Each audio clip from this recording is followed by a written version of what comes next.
Dito ho sa panahon ng tag-ulan, dumami ho ba yung mga na-ospital sa private hospitals at least po sa inyong knowledge dahil po sa iba't ibang karamdaman?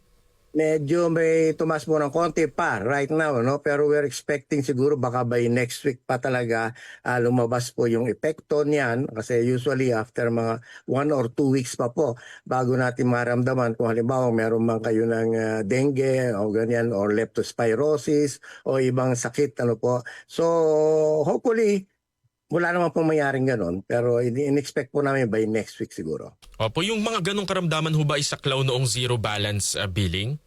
Opo, may ano po yan, covered po yan ng PhilHealth. So hopefully hindi naman gumrabe to the point na magkulang yung coverage ng PhilHealth. Pero karamihan naman po, covered po yan ng PhilHealth.